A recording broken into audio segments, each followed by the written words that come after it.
Okay, mga ka-trigger, isang magandang araw ang bati sa inyo ni Pinay Firearms Instructor. At ngayon, meron tayong isang firearms dito. Pistol ang model niya ay Tanfoglio 9mm, stock 3 Extreme. So, i-review lang natin ito at ating lilinisan. So, madali lang naman ang pagbaklas nito. Unang-una, check muna natin no magazine, chamber check, chamber empty. So, ganito lang ang pagbabaklas nito. Kung makikita ninyo, may dalawang dot siya dyan. Yan, dalawang dot. Pagtatapatin lang natin yung dalawang dot na yon. Pagkatapos natin mapagtapat yung dalawang dot, itong kanyang slide stop, pupus lang natin ganon. Ayan, pag napus na natin ay baba natin to, ay bubunutin natin itong kanyang slide stop lock. Okay, pag nabunot natin yan, lagyan natin dyan, tapos isi-separate na natin yung kanyang slide. Hawakan natin dito sa kanyang recoil spring kasi minsan yan ay kumakabuse at tumatalsik. So ayan, pagkatapos tatanggalin natin yung kanyang recoil spring guide, yan kasama ng spring, at lilinisan natin yan.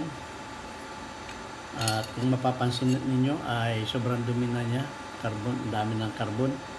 At ito lilinisin natin, at saka ito. So ang paglilinis nito madali lang. Pwedeng gamitin natin ng gas at WD-40. So dahil yan ay gas, maglagay tayo ng protection gloves para hindi manuyo ang ating mga balat. Okay, yan. So tapos nyan unahin natin ang kanyang barrel. At meron tayo ditong pang brush sa loob ng barrel, nylon. Meron tayo ditong wire brush at meron tayong nylon brush. So unahin na natin to.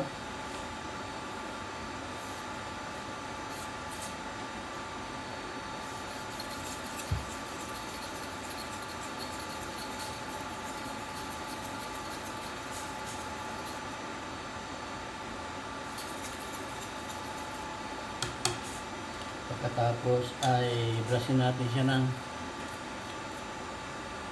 wire brush para maalis yung kanyang mga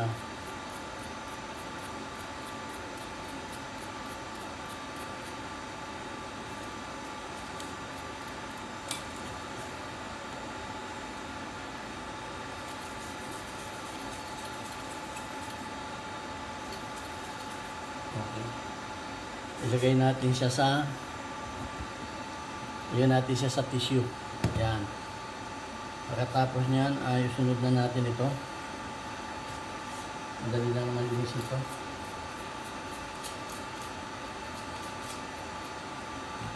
Okay.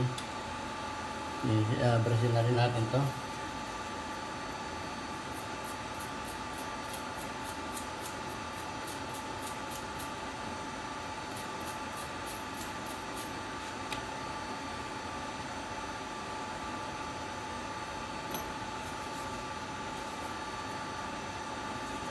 At itong kanyang slide.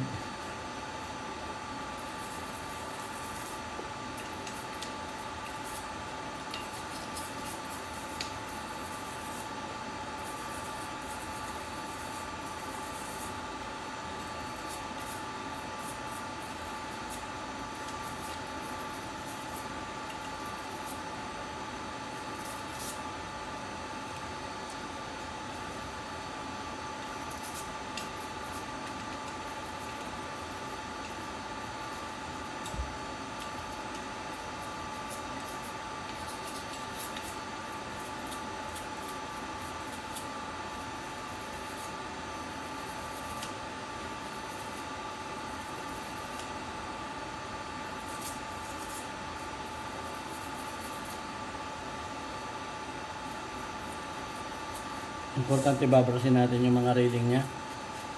Yan, mga railing niya ba? Importante babrasin natin.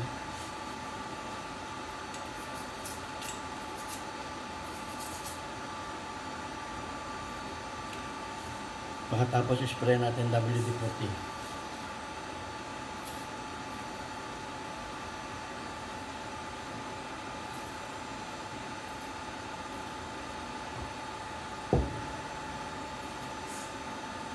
Ngayon, ang karaniwang nangyayari nito, nagiging problema kung paano tuyuin.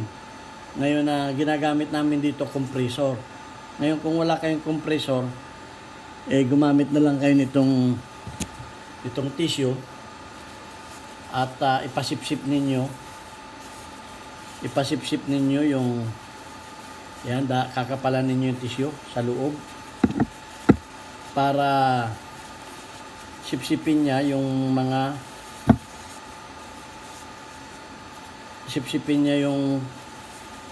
chemical. Okay? Yan. Kapalan ninyo yung dahil mahirapan kayo magtuyo niya, siksikan ninyo yung loob. Ayan o. Para matuyo siya. Dahil hindi ninyo yan matutuyo, inyong baluting mabuti. Siya na ang ang tutuyo ng mga, kasi ang tissue may capacity na sumipsip yan ng mga chemical. Ayan, ganyan o. Ito, ganito. Ganyan lang gagawin ninyo. Kasi kung wala kayong compressor, kasi ginagamitan namin ito ng compressor. Ayan. So, ituturo ko lang sa inyo kung paano mabilis matuyo.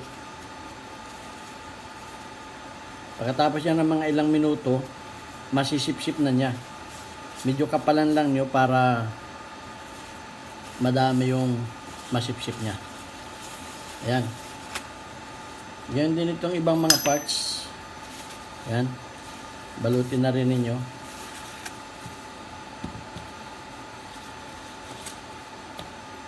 Okay. Tapos, susunod naman natin itong pag ako naglilinis nito, iniiwasan ko na lang na mabasa ang grip. So, binabalot ko siya ng malinis na tela. Okay? Para iwas. Pagkatapos, ang paglilinis ko nito ay upside down. Yan, pag ganito, ang paglilinis ko niya, naka-upside down siya.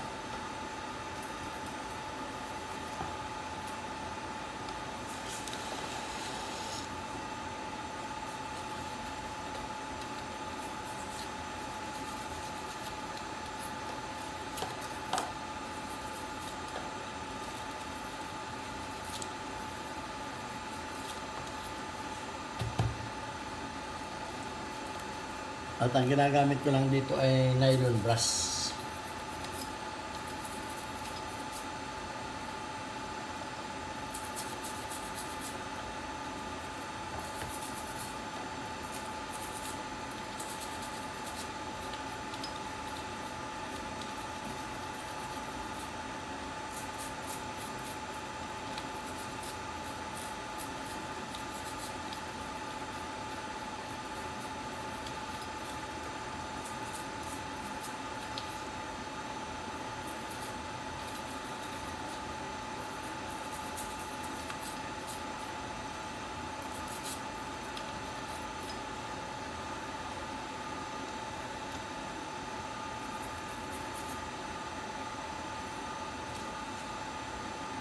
At ito ang kanyang magiging lubricant niya.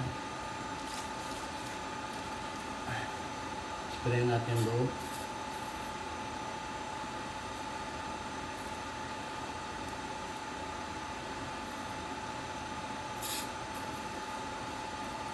Ayan. At kamukha din ng ginawa natin sa kanyang slide. Pupunuin din natin ito ng tissue. Okay, yan. Tissue na lang ang magtutuyo dyan. Pupunuin. Sisipsipin niya yung mga chemical na yan. Okay.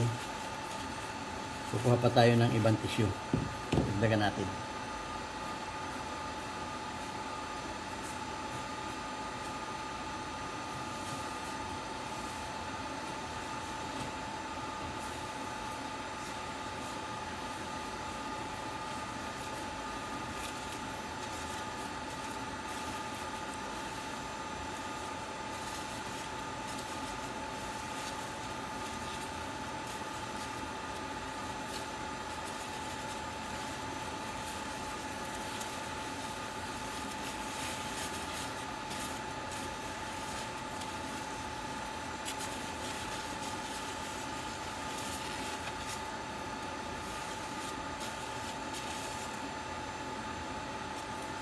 Okay, balutin natin mabuti para siyang mami.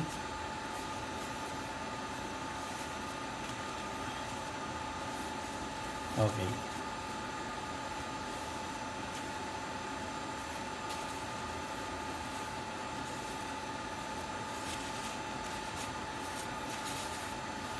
Okay. At ito naman barrel, kinakailangan ay matuyo natin yung loob. So kukuha lang tayo ng tela, tapos kukuha tayo ng rod, lalagay natin ganun. Huwag tayong kukuha ng masyadong malaking tela kasi baka mahirapan tayong tanggalin.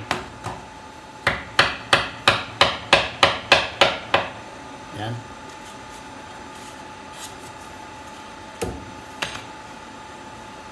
Para matuyo siya. Importante matuyo natin yung loob niya. Okay? O, kita ninyo malinis siya. Malinis. Kasi kung madumi yan, magiging maitim yung tela. Then, ulitin lang natin mga 2 to 3 times. Yan. So, makikita natin na malinis naman siya. Para matuyo natin siya. Tela lang. Okay, ayan o. Pagkatapos, balutin uli natin siya sa tissue. Kasama ng ibang mga parts. Yan. Balutin natin siya sa tissue kasama ng ibang mga parts. Yan. Balutin natin siya. Okay.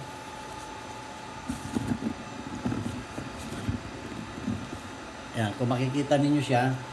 At hayaan lamang natin siya ng mga 30 to 1 hour, 30 minutes to 1 hour na nakabalot siyang ganyan para magkaroon ng time yung tissue na masipsip yung kanyang mga liquid o yung mga ginamit natin na panlinis sa kanya. So, gas lamang, kung pwede na yung gas. Pagkatapos ay i-spray natin ng WD-40, saka natin balutin ng tissue. Hayaan natin siya ng mga 30 to 1 hour para makuha niya yung mga chemical. Okay? Ayan. Pabayaan muna natin siya. Okay, after 1 hour, patapos nating linisan, pagkatapos ay binalot natin, ay tingnan na natin ang naging resulta. Okay, yan. Tanggalan na natin ang balot, parang suman. Yan. Kung mapapansin ninyo siya, tuyo na siya. Pero yung kanyang mga tissue ang basa. Okay? So yung kanyang chemical, yung WD-40 at saka yung gas na ginamit niya, sinipsip na ng tissue. So yan, tatapon na natin yung mga tissue. Basurahan. Ayan, kung mapapansin ninyo yung tissue, ayan, sinipsip na niya yung dumi. At saka yung at siya ay tuyong-tuyo na. So ayan ganun lang kasimple at kadali para tuyuin natin yung WD-40 at saka yung kahit yan ay hawakan ninyo, ayan yan ay tuyo kahit hindi ako nakagwantis, tuyo na yan at malinis na. So ayan, ganun din itong kanyang frame receiver. Ayan, para siyang suman.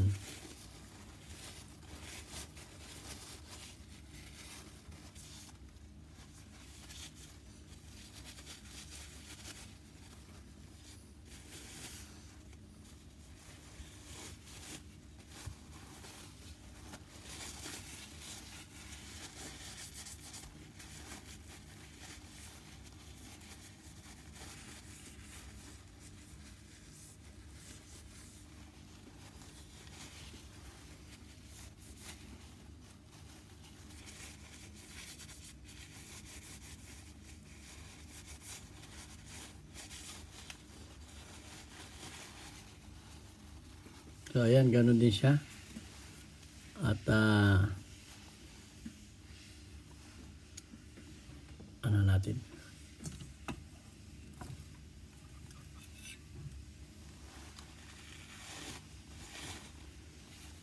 Ito ito nandito na, nabasa na siya. Yan. Kung mapapansin ninyo.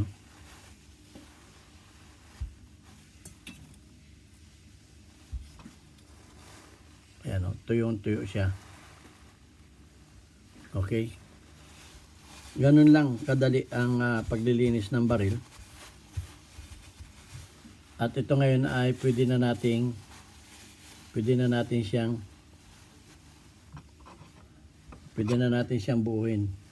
So, checkin lang natin yung mga railing. Ang gawin natin sa mga railing niya para masigurado nating malinis, anuhan natin ang basahan. Ayan. Yung kanyang mga railing.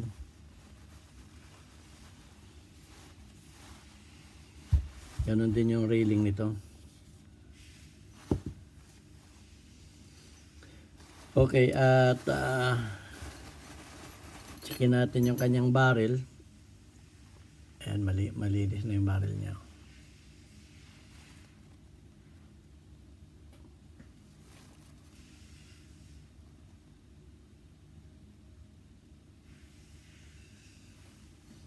Okay. Ganon din itong kanyang. Okay, kung mapapansin niyo yung kanyang recoil spring, malimit ang coil niya dito. Malimit ang coil niya dito at pagdating naman dito, madalang ang coil niya. So, anong ibig sabihin nito? Yung malimit ang coil, yun ang una ninyong ipapasok. Ayan o. May mga spring talaga na ganito ang modelo. Yung malimit ang coil, dito papunta dito, madalang na yung coil niya. So, yun ang una nating ipapasok para hindi mag-malfunction. So, ganun siya. At ang gagawin lang natin dito ay lalangisan natin itong pin sapagkat itong kumukontrol ng kanyang slide stop. So, ito, langisan natin yung pin niya. Yan. Basahin lang natin ng konting-konti lang. At yung loob nito, kahit hindi na siya langisan dahil ginamitan naman natin siya ng WD-40, so lubricant na rin yung WD-40. Ang importante na lang natin ditong lalagyan ng langis, pwede ang motor oil. Pero konting patak lang, mga 1, 2, 3 patak lang, okay? At patakan lang natin ang isa to. Yan. Ganon din dito sa kabila.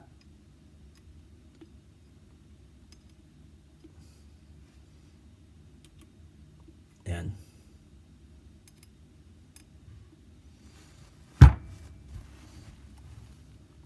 Okay, basahin lang natin ito dahil ito lang, babasahin natin ng konti.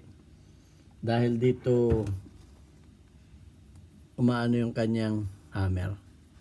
O yun lang. Pagkatapos ito ay parang punasan lang natin ng konti. Huwag na natin itong langisan na ano. Kung isang patak lang dito sa kanyang ano. Yan. Pagkatapos ay ikalat natin ng kamay. Isang patak lang. O, hindi naman siya basa. Okay.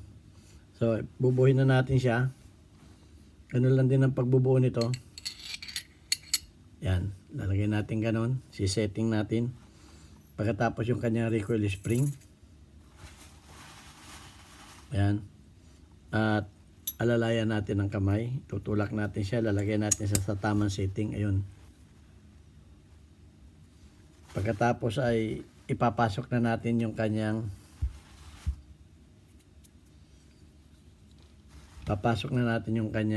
slide sa railing. Ganun natin para kumalat yung nilagay natin na ano. Yan. Pagkatapos, kung paano natin siya binaklas, ganun din yan. Yung dot dito at saka yung dot na yun, pagtatapatin uli natin yun. Yung mapapansin ninyo yung dalawa na yun, magkatapat siya. Ayan. Saka natin ipapasok itong slide stop pin. Ayan. Saka natin siya ipipress. Ayan. Pag na-press na natin, ayan na. At siya ay buo na. Ngayon, magkakamiran siya ng extra langis dito. Tanggalin natin yung mga extra langis sa gilid.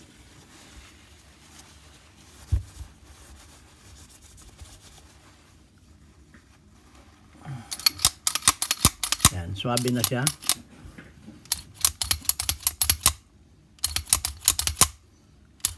Okay.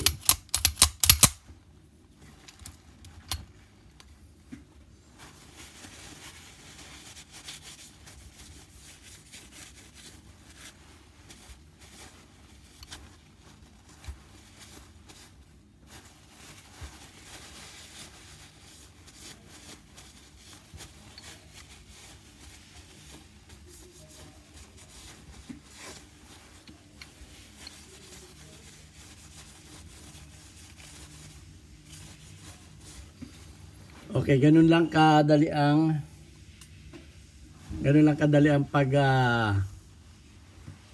paglinis ng barrel.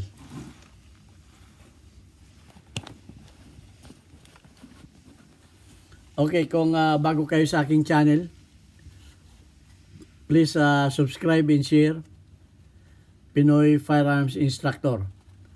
At marami pa akong videos dyan, panoorin ninyo at manood rin kayo ng aking live every Friday 5 to 6 p.m. dyan sa Pilipinas. At sinasagot ko yung mga tanong ninyo, mga comment ninyo sa YouTube. Okay? So ganun lang. At kung may mga question kayo, huwag kayong mahiyang magtanong, libre naman. Ayan. Ito ang Tanfoglio Stock 3 Extreme Model. Okay, thank you very much. Hanggang sa susunod natin mga videos, please subscribe and share. At kung may mga ads, please wag ninyong i-skip para may tulong naman natin sa ibang nangangailangan. Thank you very much.